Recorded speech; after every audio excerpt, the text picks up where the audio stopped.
à tous, bienvenue à vous dans l'émission Ensemble c'est mieux sur France 3 Bretagne. Allez, on commence tout de suite par le sommaire du jour. Nous nous intéresserons aujourd'hui à la PMA, la procréation médicalement assistée. Il s'agit de toutes les techniques qui permettent à un couple d'avoir un enfant malgré ses difficultés pour en avoir, les plus connues étant l'insémination artificielle et la FIV.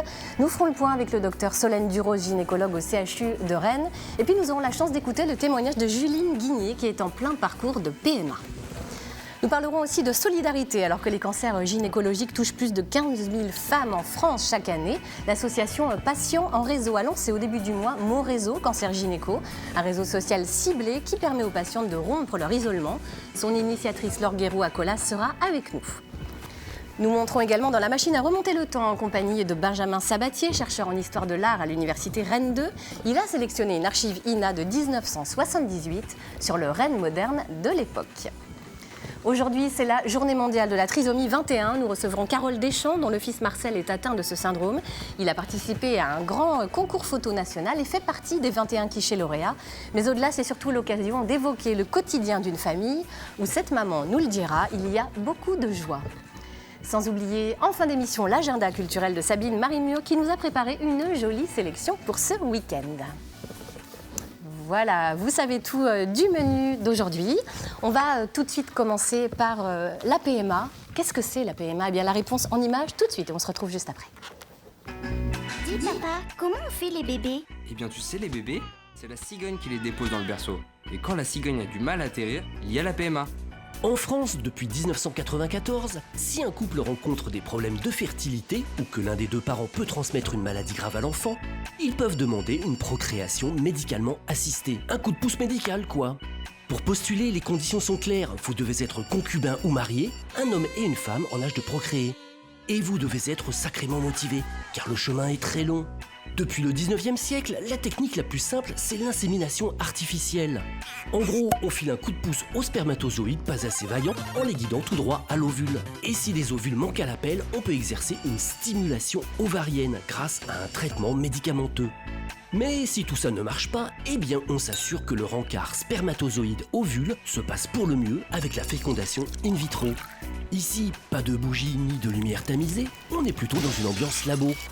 Les cellules reproductrices de monsieur et de madame sont directement mises en contact, puis quelques jours plus tard, on installe l'embryon dans l'utérus de la mère. Dans certains cas, un don de spermatozoïdes ou d'ovocytes peut être nécessaire. 9 mois plus tard, bébé est là. Après avoir surmonté toutes ces épreuves, c'est à peine si les parents se rendent compte que le bébé ne fait pas ses nuits. Et voilà, on va aller un peu plus loin sur ce sujet de la procréation médicalement assistée. Bienvenue à vous sur ce plateau, docteur Solène Duros.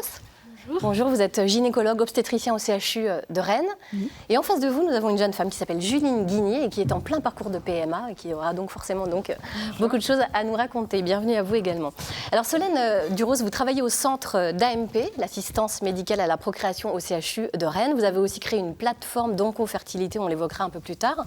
On revient d'abord sur la définition de la PMA. On est d'accord, ce cycle, ça regroupe plusieurs techniques, c'est important de le préciser. C'est ça en fait. PMA, ça veut dire procréation médicalement assistée. Alors on entend aussi souvent parler d'AMP pour assistance médicale à la procréation. Et ça regroupe toutes les techniques qui permettent d'aider des couples qui ont des difficultés à avoir des enfants. Donc l'insémination intra-utérine, comme on disait tout à l'heure, qui va être le fait d'aller déposer le sperme du conjoint dans l'utérus. La patiente, elle a souvent eu un traitement hormonal pour permettre l'ovulation. Et puis ensuite, il y a la fécondation in vitro. Là, la patiente, elle a pendant une dizaine de jours un traitement hormonal. Puis on va aller au bloc opératoire pour récupérer les ovocytes. Et ces ovocytes, ils vont être mis en fécondation avec les spermatozoïdes du conjoint, soit de façon classique, dans in vitro, soit quand on a un problème de nombre de spermatozoïdes, le spermatozoïde va directement être micro-injecté dans l'ovule. Et ensuite, quelques jours plus tard, on a un bel embryon qu'on va aller redéposer dans le fond de l'utérus. Alors, il y a également le don d'ovocytes et de spermatozoïdes. C'est ça. Ça fait partie de ces techniques de PMA. C'est-à-dire que dans certains sens, donc ça, les inséminations et la fécondation in vitro, ça peut se faire avec le sperme du conjoint. Mais quand il y a un problème Pour monsieur, on peut avoir un recours à un don de spermatozoïdes. Donc, c'est les mêmes techniques, mais avec un don de spermatozoïdes. Et à l'inverse également, si la patiente a un problème d'ovocytes, pas assez d'ovocytes, on peut faire une fécondation in vitro avec un ovocyte d'une patiente qui a donné ses ovocytes. Alors, est-ce qu'on a une idée des résultats en termes de chiffres, la probabilité que ça fonctionne? Est-ce que ça dépend de la patiente? Alors, en fait, ça va dépendre essentiellement un petit peu de la cause de l'infertilité, beaucoup de l'âge de la patiente, de l'existence ou pas d'une pathologie surajoutée avec monsieur. En tout cas, le dernier rapport de l'Agence de biomédecine ramène à peu près un taux de succès en fécondation in vitro de 26%, toutes causes confondues. Alors, c'est à contrebalancer avec, par exemple, le fait qu'un couple qui n'a pas de problème de fertilité a 25% de chances de grossesse tous les mois. Donc finalement, pour des couples qui ont des difficultés, on fait presque un tout petit peu mieux que la nature. Et en insémination, on est un petit peu plus faible, on est à autour de 12% de chances de grossesse à chaque tentative. Alors ces chiffres m'amènent à me tourner vers vous, Juline. Vous êtes en parcours de PMA depuis combien d'années en fait? Alors nous, avec mon conjoint, ça fait 5 ans qu'on a décidé de se lancer dans cette folle aventure que de concevoir un enfant. Et ça fait depuis novembre 2017 qu'on est en parcours de procréation médicalement assistée. Ça a été... combien de temps il y a eu entre l'annonce et la première insémination en fait? Alors on nous a annoncé en juillet 2017 qu'on allait pouvoir accéder à la PMA. Et la première insémination a eu lieu en novembre 2017. 4 mois, c'est long. Alors, c'est long quand on attend, donc forcément. 4 mois, c'est long quand on attend effectivement depuis déjà plusieurs années. C'est des mois qui se rajoutent encore à l'attente. Et puis, on est tellement pressé d'entamer ce nouveau processus qu'effectivement, c'est long. Alors, on ne connaît pas forcément bien le protocole. Dites-nous un petit peu comment ça se passe. Alors, il y a les protocoles pour les inséminations et les FIV qui se ressemblent un petit peu, mais on a quand même au niveau des traitements parfois des petites différences. On a des piqûres à faire tous les jours pendant environ une quinzaine de jours, et puis des traitements à prendre. Et puis à un moment donné, on va déclencher l'ovulation suite à l'avis du gynécologue. Et puis là, donc, on va faire soit l'insémination, soit pour la fécondation in vitro, la ponction. Mais c'est vrai que c'est lourd. Il y a eu une période où j'étais entre 9 et 11 cachets par jour et 1 à 2 piqûres par jour. Pas évident. Comment vous avez pris cette nouvelle, en fait, justement, de l'obligation d'avoir ce parcours de PMA? Vous ne vous attendiez pas à ça? Enfin, c'est au bout d'un an d'essai qu'on décide de passer justement dans cette catégorie. Alors, ça faisait déjà 2 ans et demi. On avait eu en fait 2 grossesses qui se sont arrêtées, de grossesses naturelles qui se sont arrêtées la première année de nos essais. Au début, on était quand même heureux parce qu'on attendait déjà et puis on se disait, bon, c'est un nouvel espoir, c'est une nouvelle chance d'y arriver. Après, c'est vrai que, bon, on se demande pourquoi nous. Ouais. On a cette vraie question, ce sentiment d'injustice quand même, se demander pourquoi les autres y arrivent et pourquoi nous, on est obligés de passer par toutes ces étapes-là. C'est complexe, effectivement. Est-ce que tout le monde peut prétendre à une PMA? Je me tourne vers vous à nouveau, Dr Duros. Alors, aujourd'hui, en 2019, pour avoir une aide médicale à la procréation, il faut être en couple, hétérosexuel. Madame doit avoir moins de 43 ans et monsieur moins de 60 ans. Et il faut consentir à cette assistance médicale à la procréation. Et bien sûr, il faut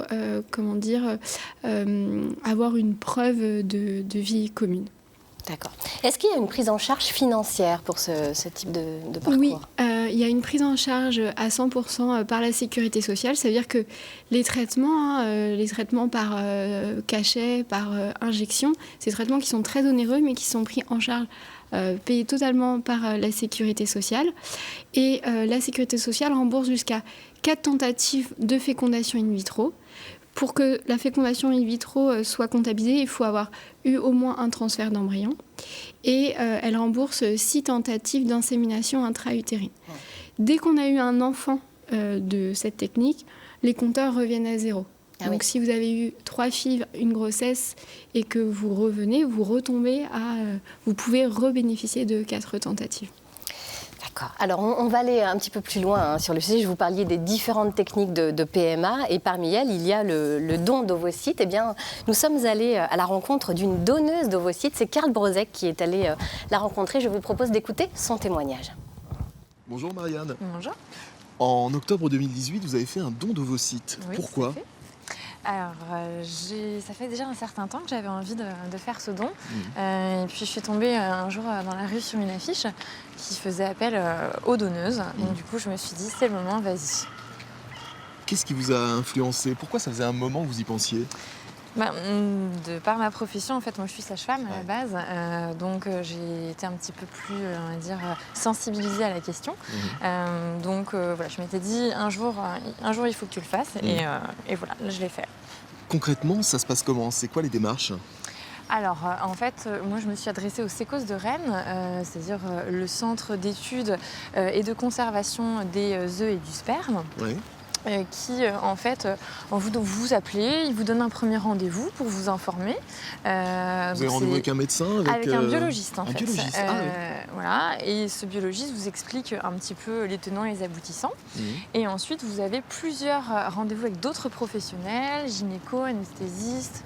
Vous avez aussi un médecin qui vous permet de faire l'arbre généalogique pour vérifier en fait s'il y a des pathologies particulières. Ah oui, d'accord. Bref, tout plein de petits rendez-vous qui ça dure permettent... combien de temps, tous ces rendez-vous-là? Eh ben, ça prend un petit peu de temps, effectivement. On va dire que chaque rendez-vous dure à peu près une demi-heure à 1 heure, mais comme vous en avez 5 ou 6, c'est vrai qu'il faut le prendre sur son temps personnel. Donc cette première phase étant passée, vous avez été validée en quelque sorte, oui, et là, il y a eu un rendez-vous particulier où l'opération s'est passée? Alors, une fois qu'effectivement le dossier est validé et accepté, ils organisent en fait tout ce qu'il y a avant la ponction, c'est-à-dire les injections d'hormones, puisque le but est de stimuler en fait la sécrétion des ovocytes au maximum. Et une fois que tout ça est fait, effectivement, il y a une intervention qui est programmée. Vous avez eu cette intervention, et après, qu'est-ce qui s'est passé? Vous êtes renseigné sur ce qui se passe après? Eh ben, en fait, on nous dit globalement ce que le don a donné, si on a pu récupérer quelques ovocytes. Maintenant, ces Parce ovocytes... que ça peut ne pas fonctionner. Disons que le don, il peut être plus ou moins productif. Ouais. Voilà. Donc, on vous dit à peu près si le don a été productif ou pas.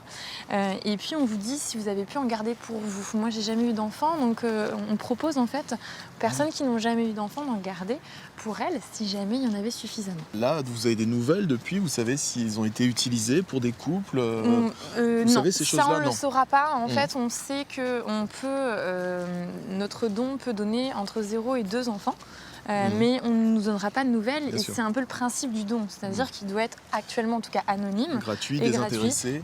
Alors désintéressé ou pas, en France en fait vous pouvez faire de façon totalement désintéressée comme moi je l'ai fait, mais vous pouvez aussi donner pour faire avancer un dossier de quelqu'un que vous connaissez dans une sorte de liste d'attente et ces personnes du coup pourront être prises en charge un petit peu plus rapidement du fait de votre don. D'accord. Vous, c'est pas le cas? Ces ovocytes C'était de façon totalement désintéressée, D'accord. effectivement. Moi, ce qui m'intéressait, c'était vraiment le don en lui-même. Voilà, j'avais envie d'être utile à mon prochain. Oui, bien sûr. Voilà. Et vous vous sentez comment depuis?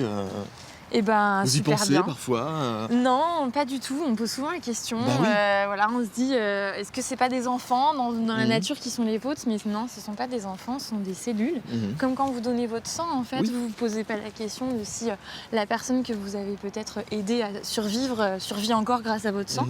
Bah, c'est un peu le même principe. C'est juste que nous, ça fait pousser un petit peu plus loin parce que c'est quand même assez chouette de se dire qu'on a participé à créer une famille. Bien sûr. Ça peut se faire plusieurs fois dans une vie? 2 fois, il me semble, pour les femmes. D'accord. Je crois que c'est une question de statistique pour éviter d'avoir trop de rencontres entre les potentiels enfants. Très bien. Merci Marianne. Eh ben, de rien.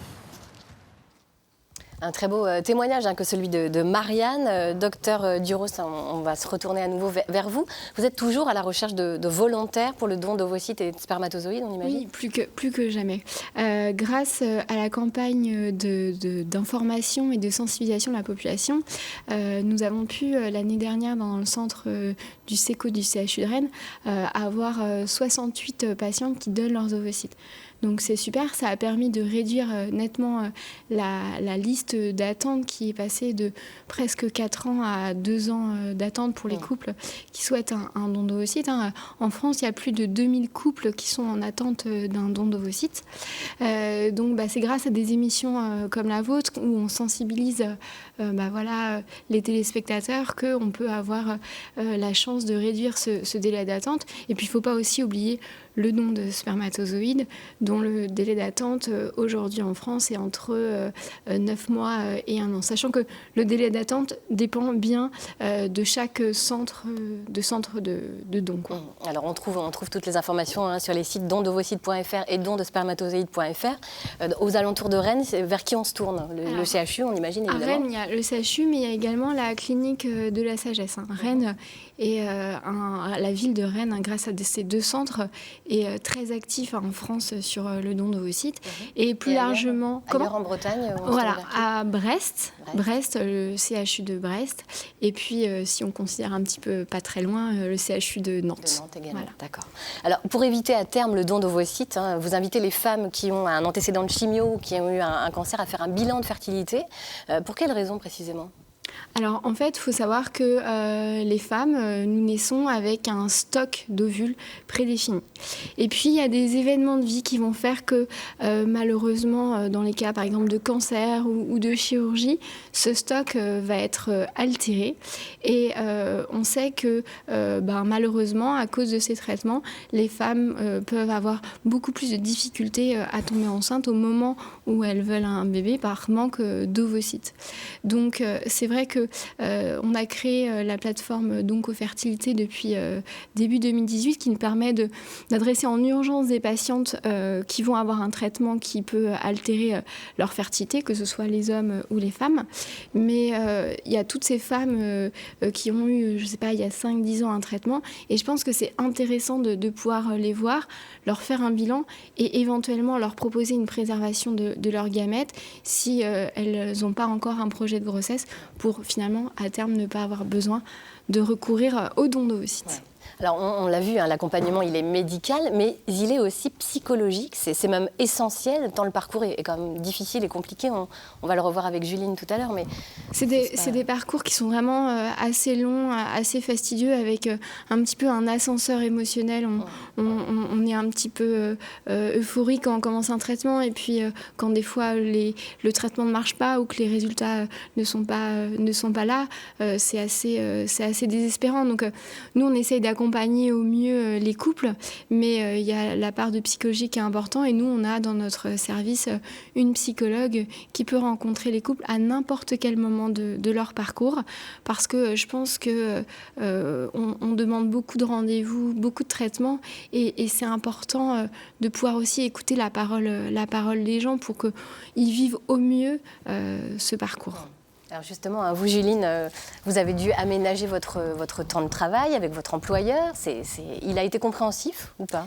Alors en fait, j'ai fini par quitter mon emploi. Vraiment.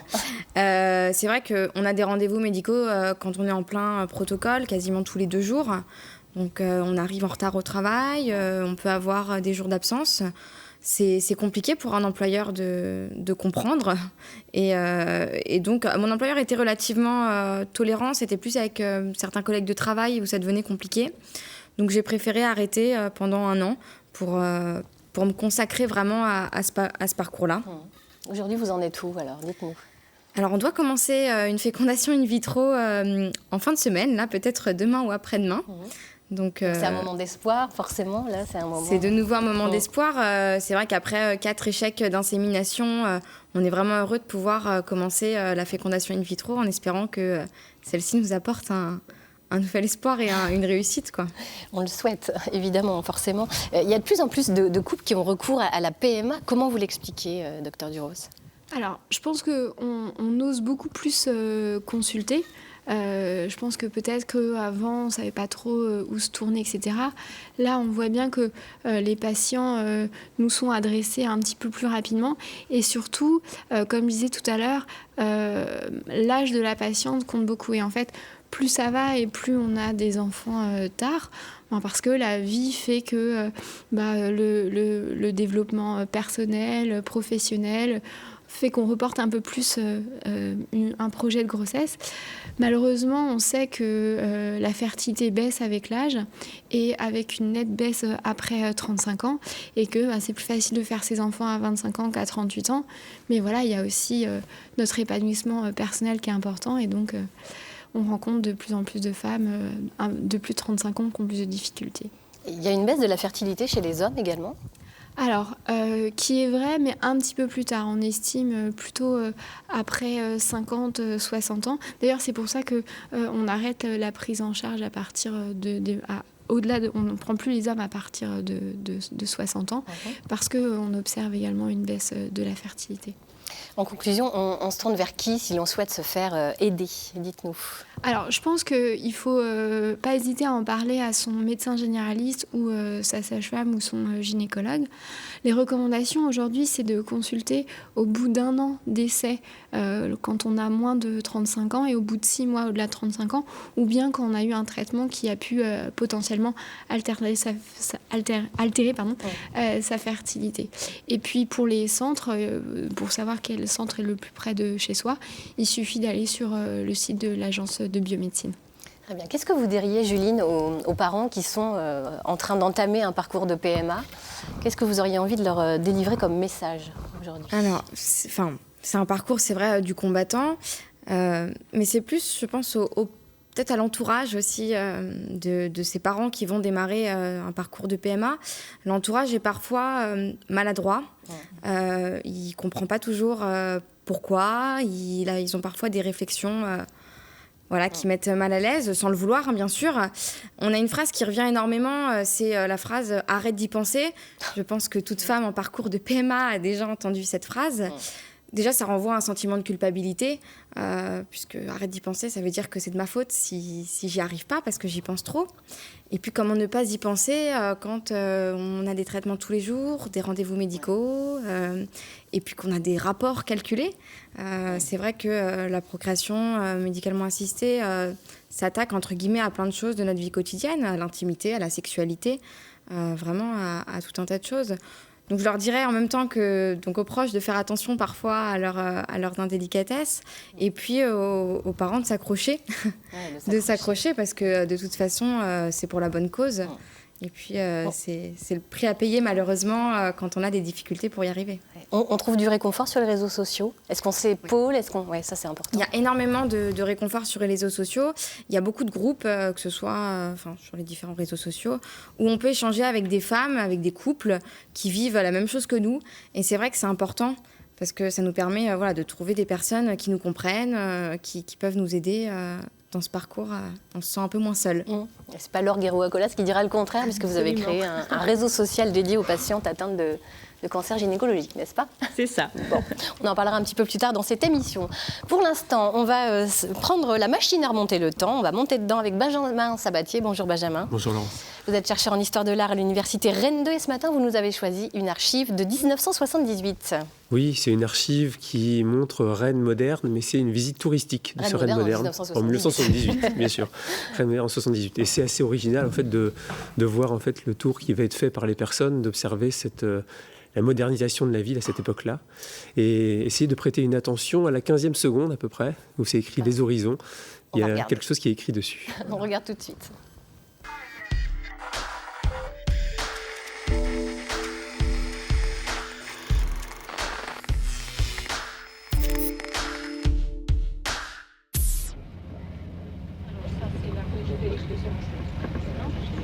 Alors là, on arrive sur la route de Saint-Brieuc, donc en continuant. La roquette.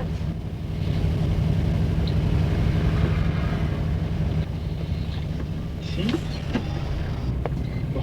Nous organisons ces visites parce que nous estimons qu'il est nécessaire de faire connaître autre chose que les vieilles pierres à l'intérieur d'une ville. En général, quand les gens s'arrêtent, c'est pour visiter la cathédrale, c'est pour visiter le musée. On s'aperçoit à chaque visite que les gens sont tout à fait étonnés de découvrir ce qu'ils découvrent effectivement, à savoir tous ces nouveaux quartiers qu'on ne prend jamais la peine de visiter en fait. Rares sont les personnes qui prennent leur voiture et qui font le tour d'une ville. C'est un circuit qui fait une 40aine de kilomètres et on découvre effectivement l'évolution de cette ville durant les 20 dernières années. Je crois que c'est un petit peu ce qui fait l'originalité de ces visites-là. Elles ont lieu environ tous les mois.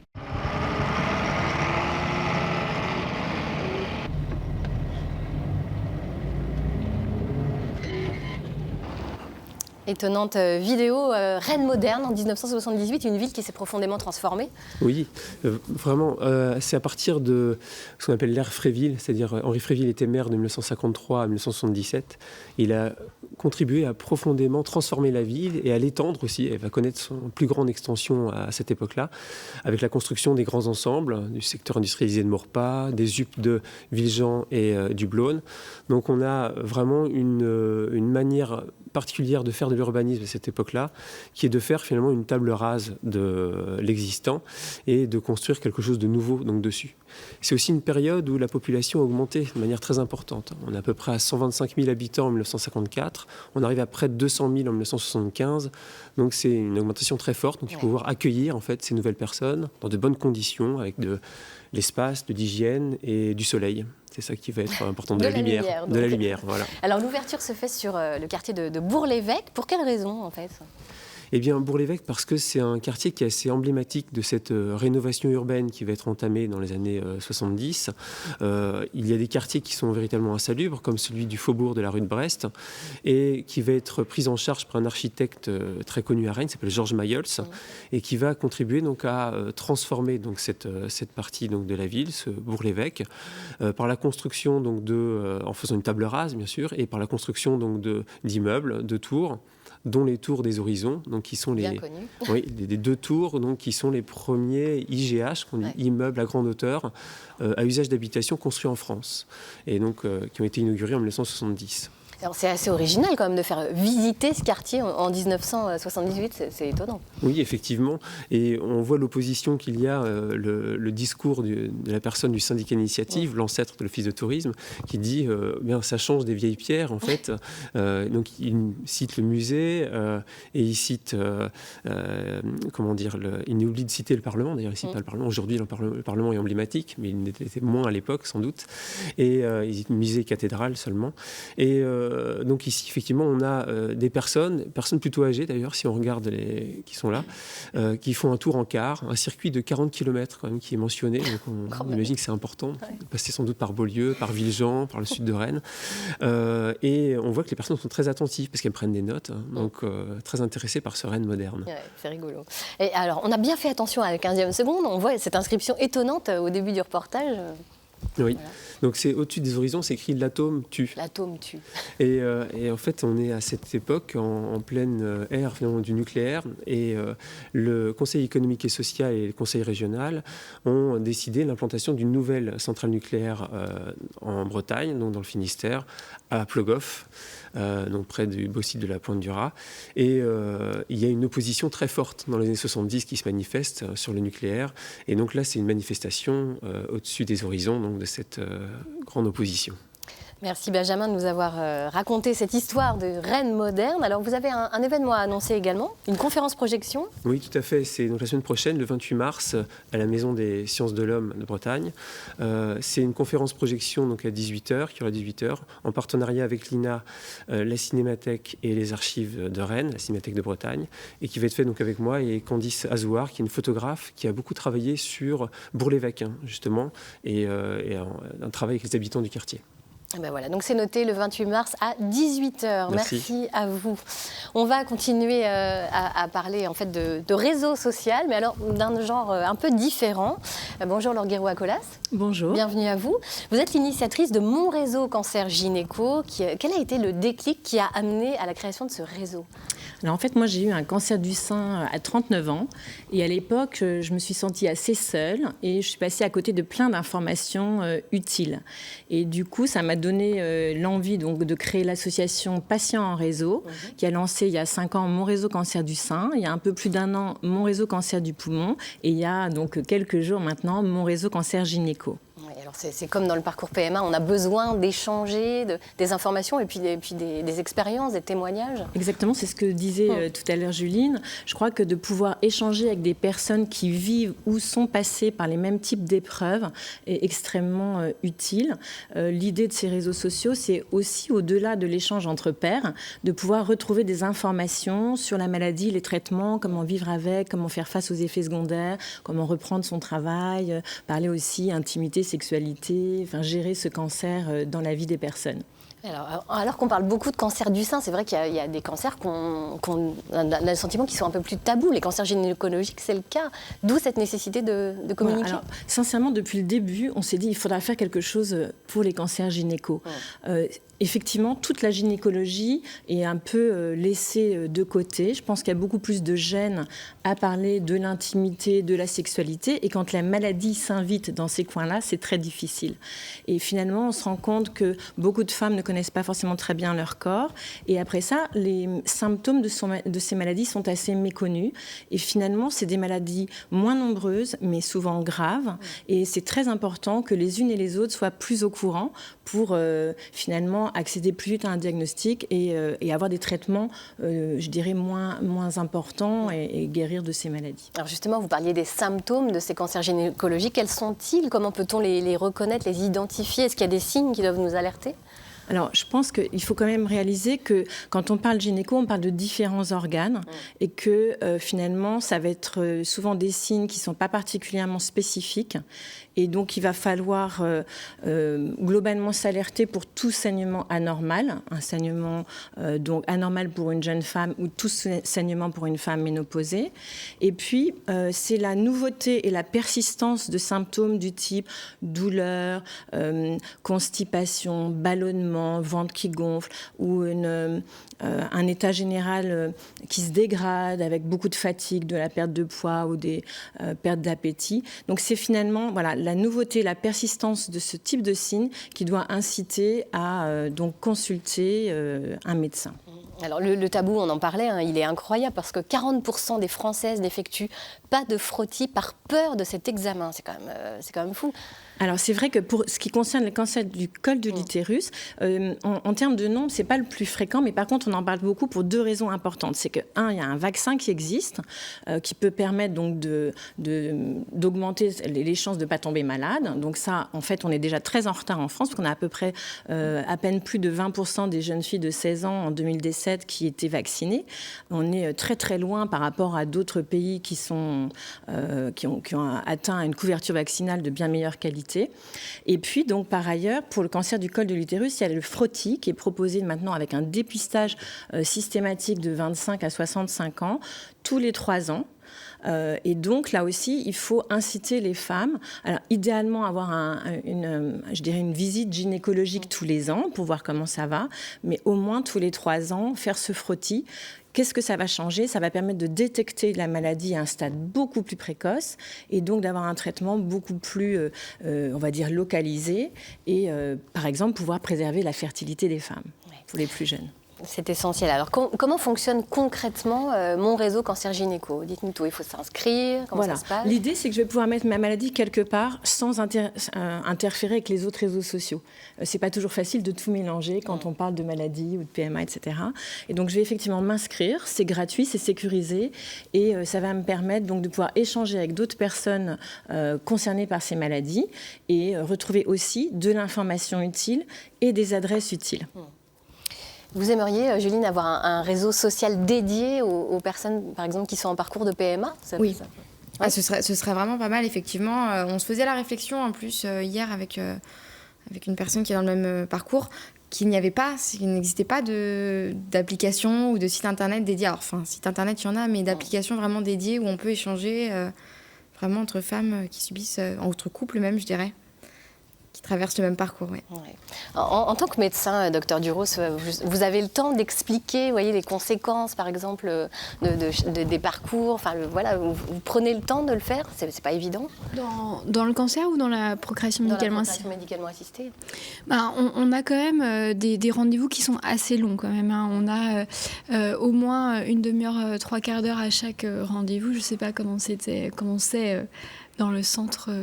Mais c'est quand même des consultations qui sont assez longues. On a des supports sous forme de livret. On a aussi une réunion d'information avec un film pour justement les accompagner sur le parcours et sur un petit peu toutes les étapes qui vont passer dans le couple pour ces traitements. Donc un accompagnement quand même au plus proche des patientes. Hein. Ouais. Merci beaucoup Laure Guéroux, merci Benjamin. Merci. On va maintenant partir à la découverte d'un des sommets bretons, direction le Mont Dol, un rocher granitique en Ille-et-Vilaine qui domine toute la baie du Mont-Saint-Michel. Ce sont Nathalie Rossignol, Philippe Quéroux et Christine Pierret qui ont pris pour nous de la hauteur. Sa silhouette massive se distingue de loin. Un mamelon rocheux, inattendu au milieu des champs et d'un vaste marais auquel s'accroche un village. Un sommet qui culmine à 65 mètres et qui attire les amateurs de grimpe, tant le site offre de secteurs et de voies d'escalade. Ça serpente un peu, tu viens par là, et là tu as des bonnes marches pour les pieds. Frédéric Buet connaît par cœur ces parois qu'il pratique depuis une vingtaine d'années. L'impression qu'on a ici, elle est beaucoup plus aérienne, parce qu'on a tous devant nous là, tout le marais, et on est quand même plus de 40 mètres au-dessus du niveau du marais. Mais comment expliquer la présence d'un tel massif ? Alors, dans la baie du Mont-Saint-Michel, il y en a 3 petits bouts de rochers comme ça. Donc il y a le Mont-Saint-Michel, qu'on connaît mieux, il y a Tomblaine, la petite île à côté du Mont-Saint-Michel, et il y a le Mont Dol. Donc c'est simplement des remontées magmatiques. Le granit, c'est une roche magmatique. Donc c'est une remontée progressive du magma qui traverse la plaque et qui vient faire un petit relief. Et ça remonte à, je crois que c'est 350 millions d'années. L'exploitation de ces roches a débuté au Moyen-Âge avant d'être interdite en 1948 pour protéger le mont. Et c'est grâce aux carriers que des ossements préhistoriques, héritage des chasseurs néandertaliens, ont été découverts lors de fouilles. Il reste plus de 50 mammouths, de rhinocéros laineux, d'ours des cavernes, de lions, de cerfs comme avec des cornes là. Ce jour-là, Michel Domer transmet sa passion du Mont Dol aux élèves de cours moyen de la petite commune. Lui aussi a grandi ici. Ce Mont Dol, je ne sais pas comment les jeunes maintenant, mais pour moi, quand j'avais leur âge, c'était un fantastique terrain de jeu. Un terrain de jeu et de légende. Sur ce mont, Saint-Michel et le diable se seraient affrontés. Et ici, ils se battaient et Saint-Michel était très en colère. Et le diable devait avoir les fesses un peu chaudes. Et donc, il a assis le diable là, qui a marqué son empreinte dans la pierre. Là, il y a les griffes du diable quand il est tombé, là, juste à côté. Ben, comme il avait très mal, il enfonçait ses ongles dans la pierre et même le granit du Mont Dol n'y résistait pas. Au-delà des légendes, le tertre fut très tôt un lieu spirituel. C'est là qu'il y a eu le temple gallo-romain. Il y a eu le prieuré chrétien qui dépendait de l'abbaye du Mont-Saint-Michel, et on voit très bien le Mont-Saint-Michel, vous voyez en face là. Dernier signe religieux aujourd'hui, une tour dédiée à Notre-Dame et une chapelle bâtie sur un ancien télégraphe. Exposé au vent, le mont accueille en outre 2 moulins actifs pendant près d'un siècle jusqu'après la Seconde Guerre mondiale. L'association des Courroux de Pouchet que préside Michel Domer veille à préserver ce patrimoine vivant. Quand il était actif, il produisait combien de kilos de farine par jour? On peut penser que quand il marchait bien, on passait environ 15 quintaux, c'est-à-dire 1500 kilos de blé dans la journée. Des ailes qui tournent devant un paysage presque immuable. Pour un peu, les mots de Chateaubriand auraient pu être écrits hier. Du haut de ce tertre isolé, l'œil plane sur la mer et sur les marais, où voltigent pendant la nuit les feux follets. Voilà une belle idée de sortie pour les week-ends de printemps, par exemple. Allez, Sabine Marie Murgue nous a rejoint, elle nous donnera elle aussi des idées de sortie, mais pour ce week-end. Bonjour. Et puis Carole Deschamps. Bonjour Carole. Bonjour. C'est aujourd'hui la journée mondiale de la trisomie 21. Vous êtes la maman de Marcel, Marcel qui a 3 ans et qui est porteur d'une trisomie 21 qui a été décelée à la naissance. Quand le diagnostic tombe, il se passe quoi? C'est la fin du monde dans votre tête? C'est la fin du monde, effectivement. C'est plein d'émotions mélangées, la peur, l'incompréhension, la jalousie des parents qui viennent d'avoir un enfant normal. C'est la tristesse aussi. Enfin, vraiment, c'est plein de choses liées à la non-connaissance finalement de ce handicap. Alors justement, vous dites que finalement, ça vous a ouvert un autre monde qui est peut-être plus riche, en tout cas, qui est plein de bienveillance et d'humanité. Voilà, c'est ça. On arrive à se satisfaire peut-être de moins de choses. On voit de la beauté là où on n'en voyait pas avant.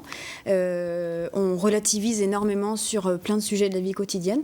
Et non, vraiment, il nous a apporté énormément, Marcel. Et il continue à vous apporter énormément tous les jours. Vous avez eu très vite l'envie d'ouvrir une page Facebook sur le quotidien de Marcel. Alors, on revient toujours aux réseaux sociaux. C'est très important. Comme on le disait avec Juline. Pour vous, c'était une façon de faire changer le regard des gens sur la trisomie 21 ? Alors au départ, c'était pas ça, c'était pour communiquer justement sur la journée mondiale de la trisomie 21. On voulait relayer l'information, en fait, c'est pas notre initiative, mais on relaye cette idée qui est de porter des chaussettes dépareillées pour dire où est la différence. Ce que vous avez ce matin. Oui, elles sont très très jolies.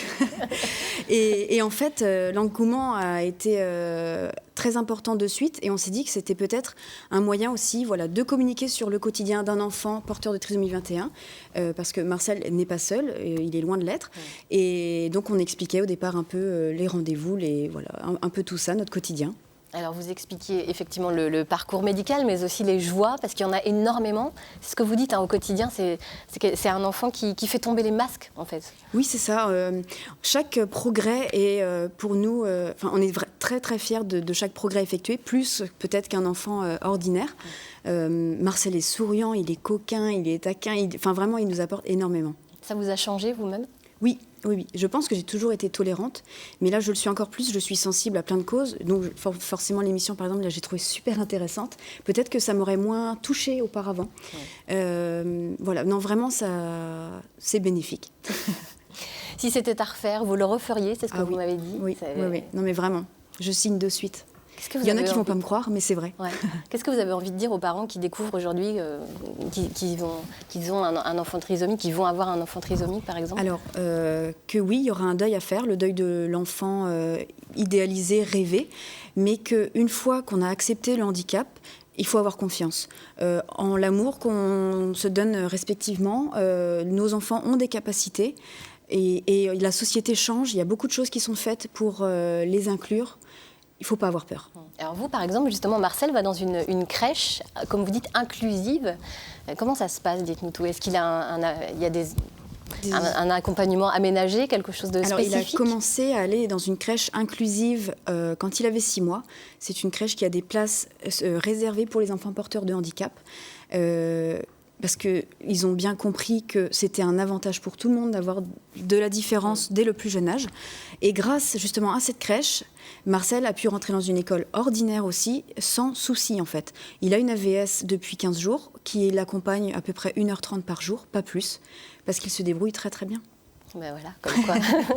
Et d'ailleurs, le journal national de France 3 vous a suivi et a suivi Marcel justement dans cette crèche et dans cette école. Donc on vous retrouvera ce midi, c'est ça, sur le journal de France 3 national. Voilà, c'est votre journée télé. Oui. Et puis Marcel, il a participé à un concours photo national qui a été organisé par l'association Tombé du Nid. Et il fait partie des clichés lauréats. C'est une fierté pour vous? C'est une fierté. Après, peu importe les personnes qui étaient retenues, le but, encore une fois, c'est de parler de nos enfants, des personnes porteuses de trisomie 21. Donc Marcel ou un autre, je suis juste contente qu'il y ait des initiatives comme ça, en fait.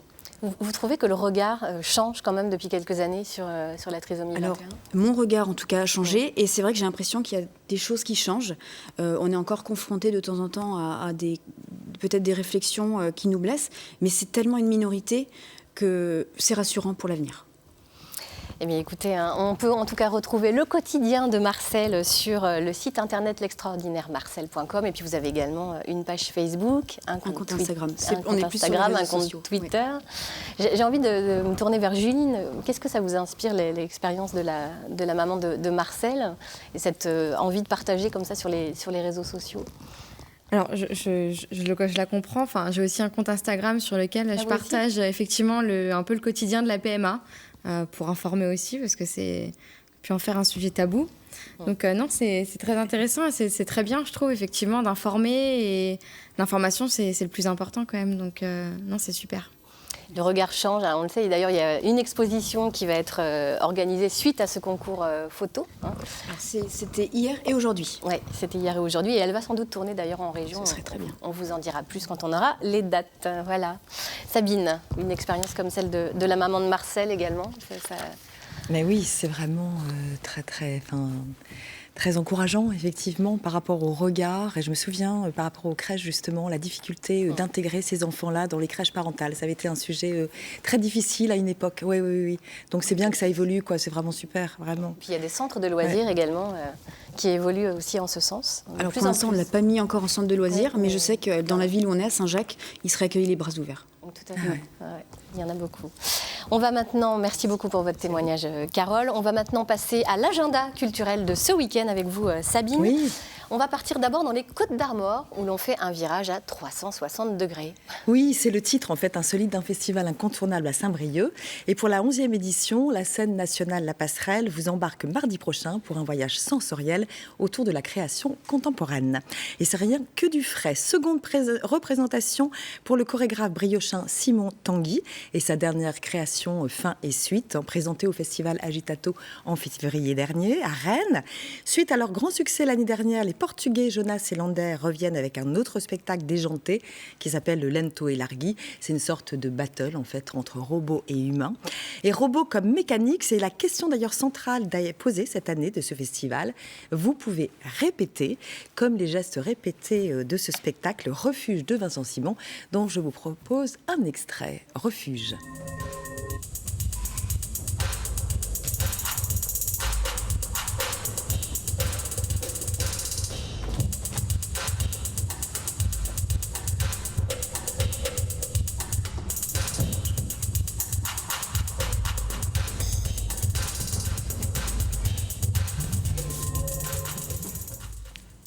Spectacle à voir jeudi 28 mars, c'est ça, au théâtre Louis Guillou? Oui, qui est le centre La Passerelle, en fait, à Saint-Brieuc. À 20h30. Donc, allez, on reste dans les Côtes d'Armor pour parler d'un temps fort ce samedi. Oui, et pour les enfants, justement, c'est le rendez-vous au Palais des Congrès et de la Culture à Loudéac pour la 22e édition du Salon du Livre Jeunesse. Les jeunes lecteurs sont attendus dès 9h30 par une trentaine d'auteurs illustrateurs, dont vous connaissez peut-être Nathalie Novi et ses très belles illustrations, André Prigent, Gwen Legac. Au programme, donc, des dédicaces, mais aussi des ateliers, des espaces lecture, livres en pagaille avec la médiathèque de Loudéac, des spectacles aussi et des projections de courts-métrages dans un camion ciné. Les enfants pourront savourer donc les pépites de Charlot et de Jacques Tati, indémodables. Oui. Alors il y a aussi une remise de prix? Oui, alors à midi, c'est la remise de prix de la finale départementale Les Petits Champions de la lecture. Et si votre enfant souhaite y participer, rendez-vous à 10h au Palais des Congrès pour lire à voix haute un extrait de texte choisi. Le gagnant participera à la finale régionale. Eh bien, allez, maintenant, direction le bord de mer, on change de département, on va en Ille-et-Vilaine pour une jolie soirée musicale. Oui, c'est le centre culturel Le Phare de Saint-Coulon qui accueille mardi prochain le talentueux pianiste Yann Crépin qui jouera ses propres compositions. C'est un musicien donc à la carrière atypique, flûtiste médaillé du Conservatoire de Rennes où il côtoie Yann Tiersen. Il devient professeur de lettres en lycée pour retourner à sa première passion et c'est à la suite d'un concert de Didier Skiban qu'il décide d'apprendre seul le piano. Et le voici qui compose, qui se produit sur scène et 2 albums. Je vous propose un extrait justement de son dernier album Mise à nu et l'extrait s'appelle La valse des papillons.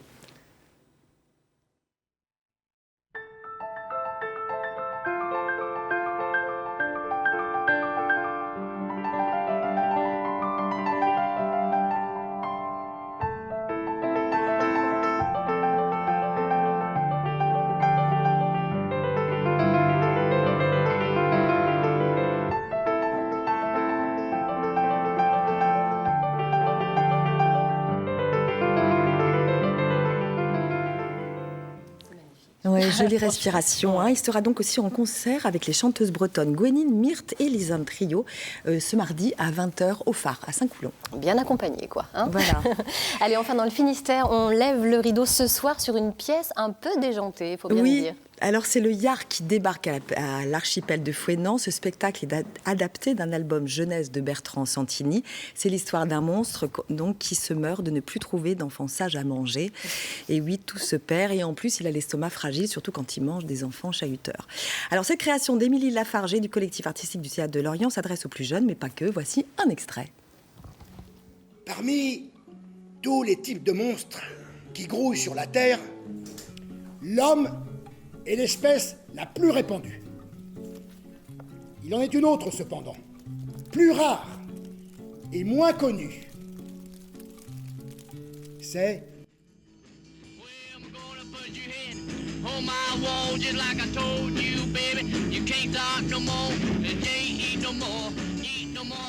Tu me relances. On ne mange pas les enfants sages, normalement. Ben non, mais non, c'est drôle d'histoire. C'est bizarre, hein. Oui. Allez, c'est un spectacle vraiment sympa à ne pas manquer, hein, c'est donc ce soir. Au pôle d'action culturelle à Fouesnant à 20h30. Eh ben, merci beaucoup, Sabine. Est-ce que vous avez fait votre choix, les unes les autres, dans cette proposition culturelle? Qu'est-ce que vous choisissez?